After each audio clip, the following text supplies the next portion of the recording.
Hey y'all, welcome back to Hillbilly Garage. Well, you know, we started on the 318 Magnum. We put the cam bearings in it and test fitted the camshaft.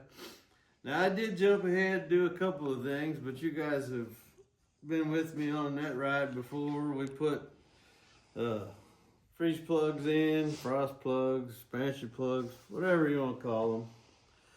I messed up one of my oil galley plugs, so I had to order some, but I got one in, got the other one in. Then around the back, I put my threaded oil galley plugs into the back of the block, because you got to take all that stuff out when you're cleaning, and the little secret hidden one down underneath the main cap, I got it back in. I did go ahead and jump in and throw the crankshaft in, but like I said, you guys have been with me on that ride too. Checked all the oil clearances on my main caps, and everything was right at about 2.25 to 2.5 thousand, which was actually really beautiful. But today we're moving forward with pistons, and we got to check our rod bearing clearances. And you take your micrometer. Now I do already have it set, so I'm not going to do it, but you set it down here around your journal. Tighten in your ratchet screw until it gives you a little clicks. You lock it down. You got your measurement set for your rod bearings. And over here on the table, we're going to take our dial bore gauge. We're going to set it up in our micrometer, and we're going to set it to 0.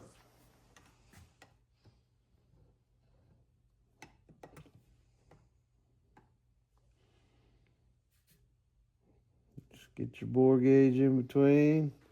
You'll twist your little dial, set it to 0, and then we're ready for measuring clearance. But before we do that, we're going to load a piston and get it ready. And these have all been thoroughly cleaned and everything, but we got to do our final wipe down. I've been making sure I brush out these holes, make sure there's nothing in there. It's gonna mess with getting a good torque.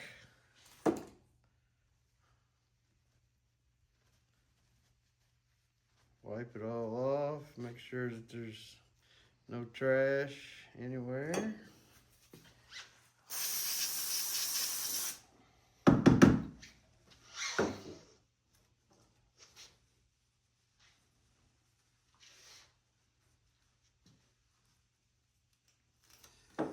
Then we're going to do the same thing on the other end. We're going to make sure that everything is clean around the mount bolts down in the saddle. Make sure there's nothing in the threads.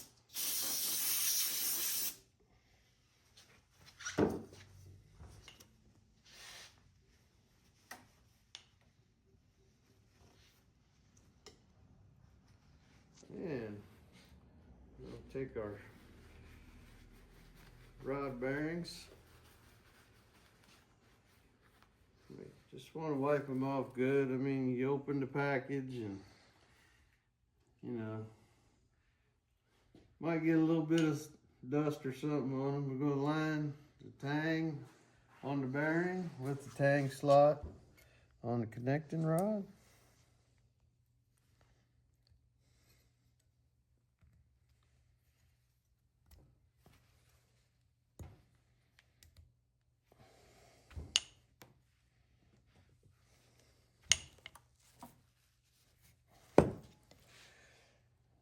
Take our other half of our rod bearing shell, wipe it off, and we're going to load it in our cap. Tang in the tang slot. Make sure it seats. All right. And you just make sure you line up tang side with tang side on your caps. And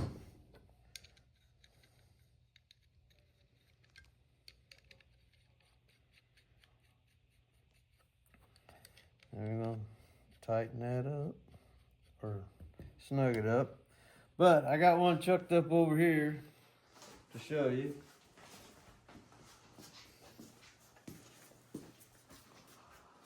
Put it up in the soft jaws of the vise. Then we're gonna torque it down. The torque spec on these is 45 foot-pounds. And like everything else, I like to bring them up in 3 stages.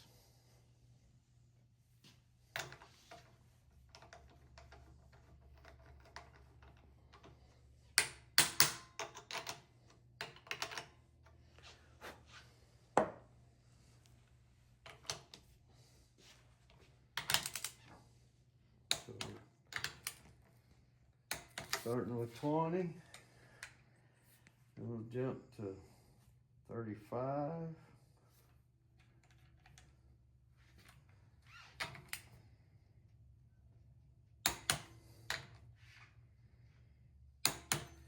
Then we'll go to 45.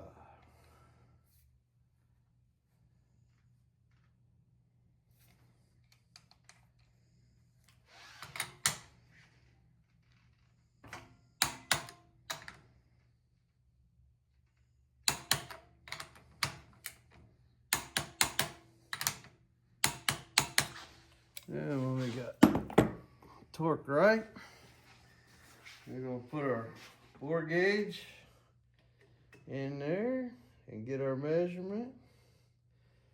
And we are at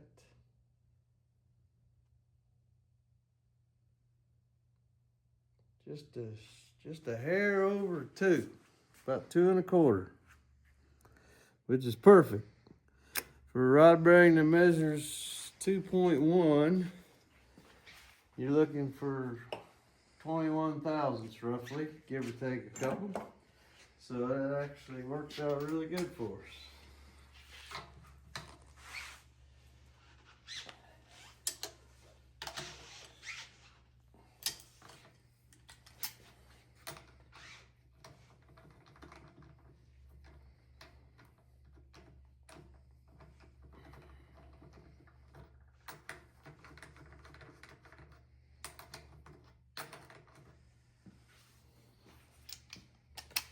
All right, now that we know our oil clearance is good, we can come over here and we can load some rings in this.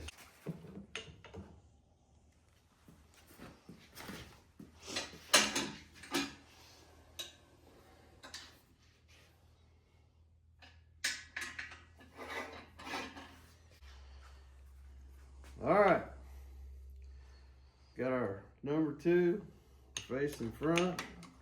I like to set up here on top of the engine because it helps me to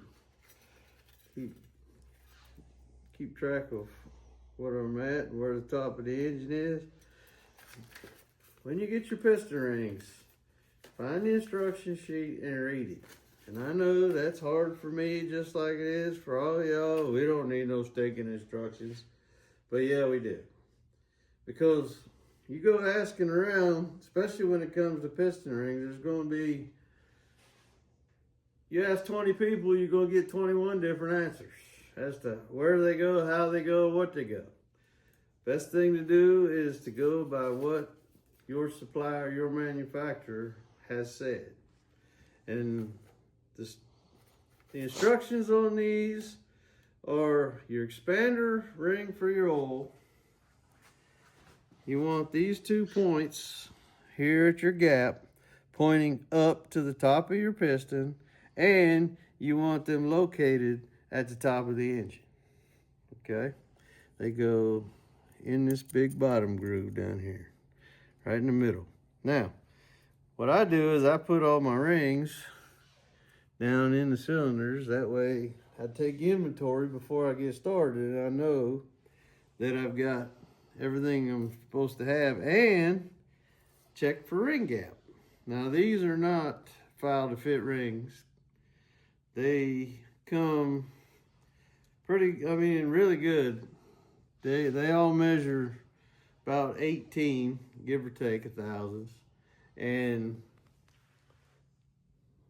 you know, the formula for figuring out what your ring gap is basically 4 times the bore. So, for instance, if you got a 4-inch bore times 4 thousandths, you're looking for 16 thousandths. Now, keep in mind that that is your minimum. I mean, you don't want to go crazy and, you know, you don't want to be running, well, it depends on your application.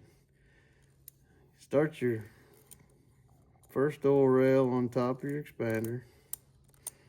And the instructions say about an inch or so past your center gap. See, that's where the question is going to come in. Some people, and I just recently saw a video on that, they say put the gaps on your oil rails 180 degrees apart. But that's not what these instructions right here say.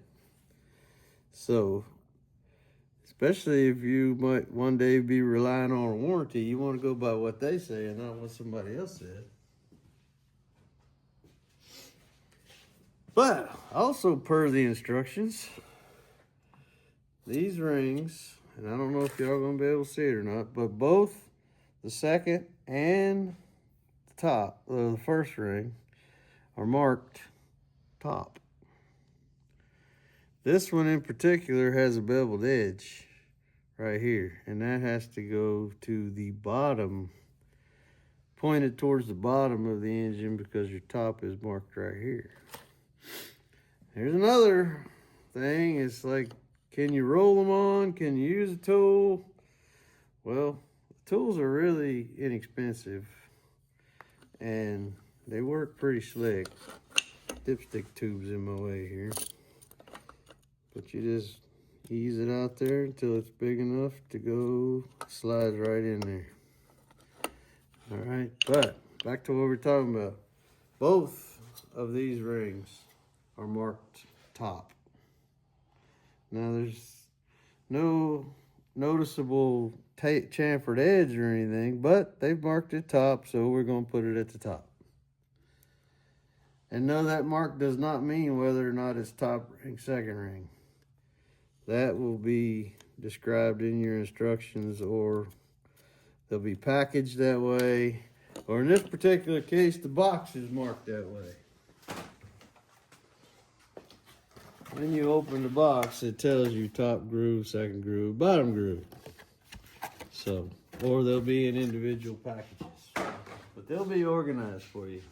Now, what I like to do as far as compression rings, and no real particular, for instance here, but since I've got my old expander top dead center here, and then I got my rails left and right approximately an inch, what I like to do is I'll put my top ring over here at about 830, my second ring at about 330. And you can see, got my gap, it'll be over here. And I'll double check them before we go putting them in, and then I got my other one over here. So, but you gotta have some stagger in your rings because they work together, especially the top one, to create compression. But the reason you want your second ring staggered off is because you don't want compression going through this gap right on through the next gap and on out. Okay. So I'm gonna get the rest of get the other bearing clearance check, get the rings on it, and then we'll be back and we'll put some pistons in this block. All right, y'all. We've just about getting done wrapping up, dropping these pistons in. I want to bring y'all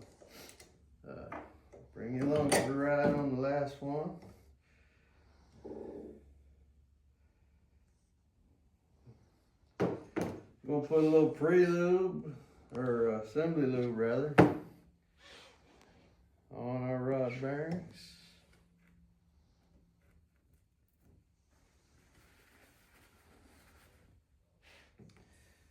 We wiped the cylinder walls down with engine oil. Sprayed a little bit of WD-40 in the rings. Because according to Brian Salter, soaking the ring lands with oil is not a good thing. And he explains the reason why is first startup, everything's bathed in oil, then you're liable to bake some of that oil into your ring lands. So we're gonna go with his plan because he's a pretty sharp fella and he really knows how to build engines. So, you know, if you're not gonna take advice from those that are better than you, then you ain't never gonna get better.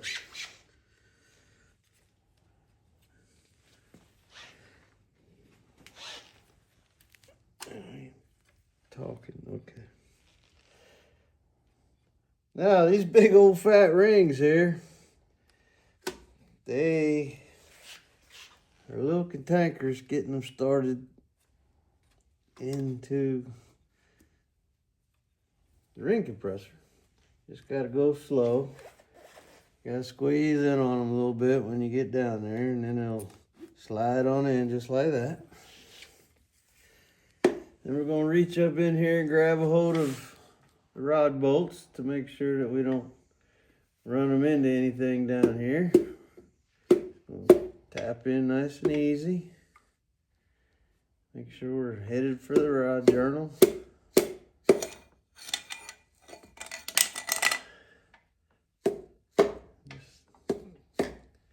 ease run down in there.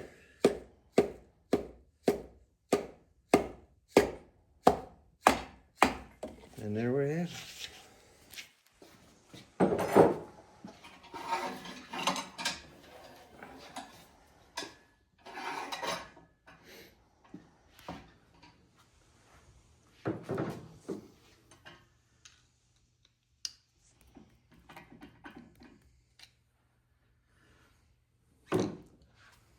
Make sure that we line our tangs up.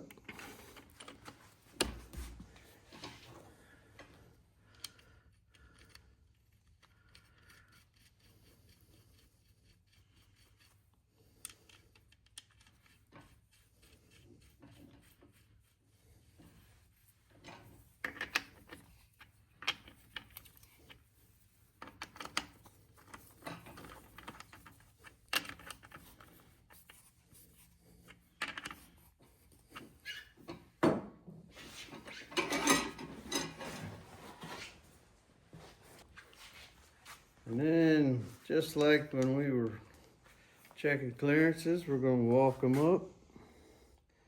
We'll start at 20.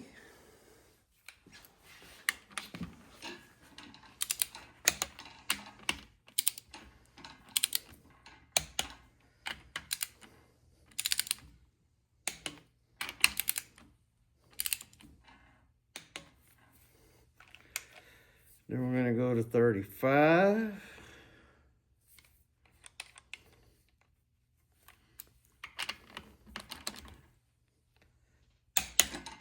Just keep in mind, these numbers are just what I came up with.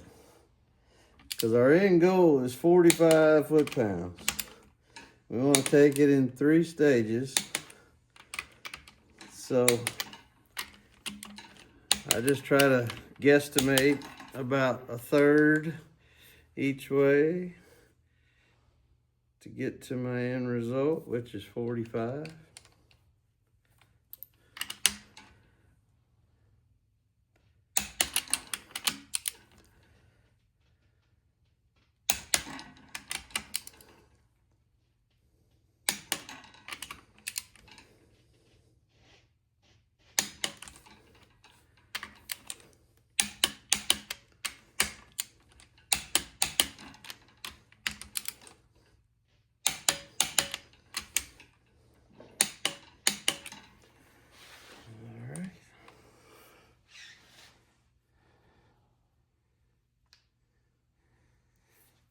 I always set my torque wrench back to 0 when I'm done, and when I restart a new sequence. A little reminder mark that I have done those. And just like I've done on every tube, put the wrench back on the bolt and do your final check. Make sure that everything's turning without binding. And keep in mind, it's going to feel a little bit heavy every time you add 2 more connecting rods, 2 more pistons, 2 more sets of rings. You're going to add some more resistance. So don't forget to put the pin in the back of your engine stand before you try it. All right. Well, there we got our bottom end in. All right, y'all. I think it's time we try to get the rest of this short block together. Bring you up to date. Well, put all the pistons and rings in. We've got the new cam bearings in. New camshaft is in place. Put the camshaft thrust plate on. Torqued them to 17.5 foot-pounds. All right, we've got number 1 piston over here on top dead center. We got our camshaft set to where we've got our gears lined up. And time to put the timing chain on. Now this is something that I thought about the other day. I wanted to try to make, be worth mentioning. Should always soak your timing chain in oil, and some people agree and some people disagree that the lifters should be soaked in oil before installation. I agree with that.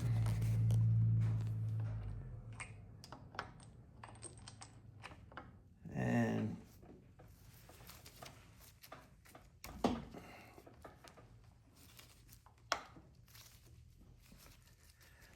what I was going to say is as soon as your your lifters and your timing chain come in and you're unpackaging those things,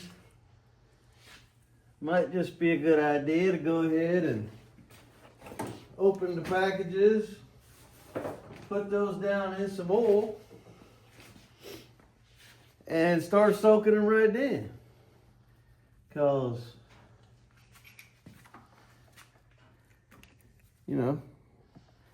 soaking for an hour or soaking for a week, either way, it's not like you can over soak them. So, might just be a good idea to go ahead and soak them ahead of time. That way, when it's time to put everything together, then it's ready to go.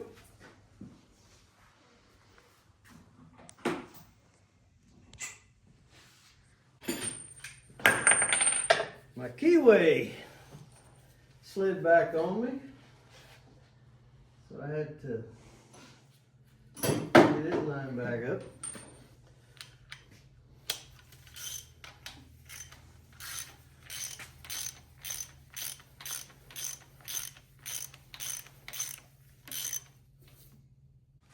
Alright, we get our camshaft snugged up. I'm going to torque her down to 30 foot-pounds. And there we have it. Alright. Now we're going to get her loaded up with some lifters.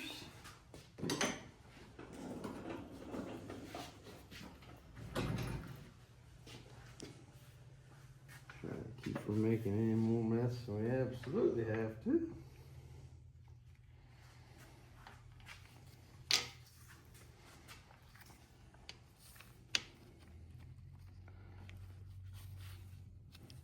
Do they go in a certain order? No, not new ones.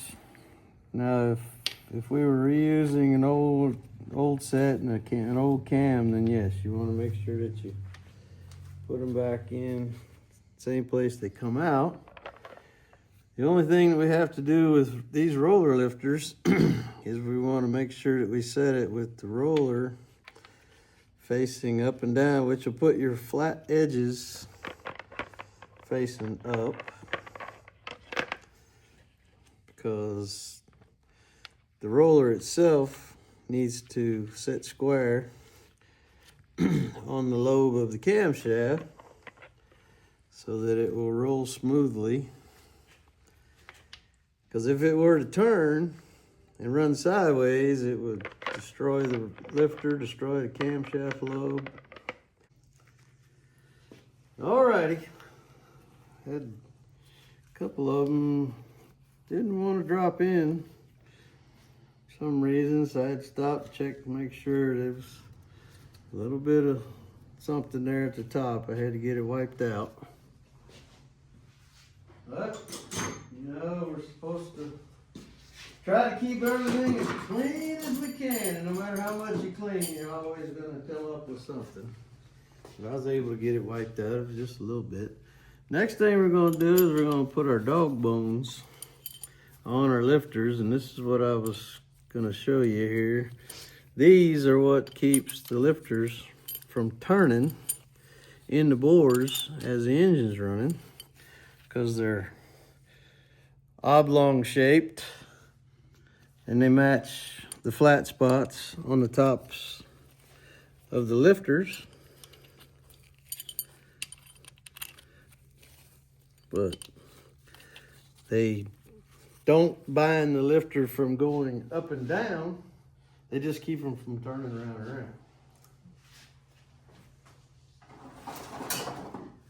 This is the spider cage that sits down over top of all these dog bones. Okay. And then got 3 bolts to hold them in place.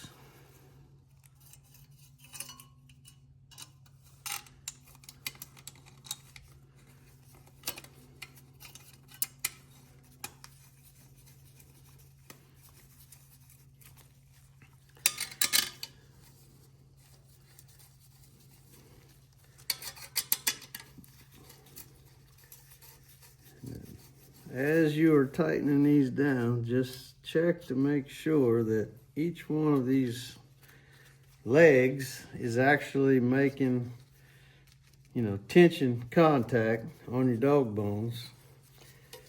Because sometimes,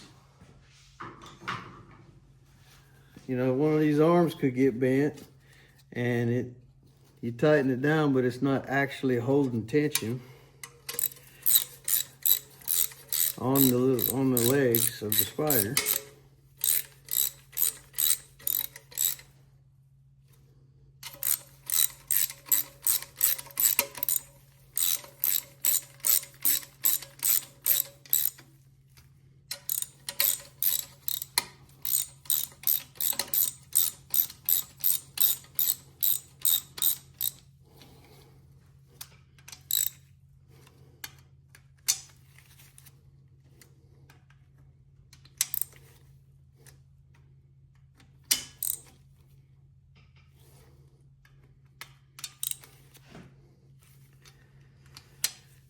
And I'm sure there is a torque spec on this, probably somewhere in the neighborhood of 20 foot-pound, but we're going to call that good.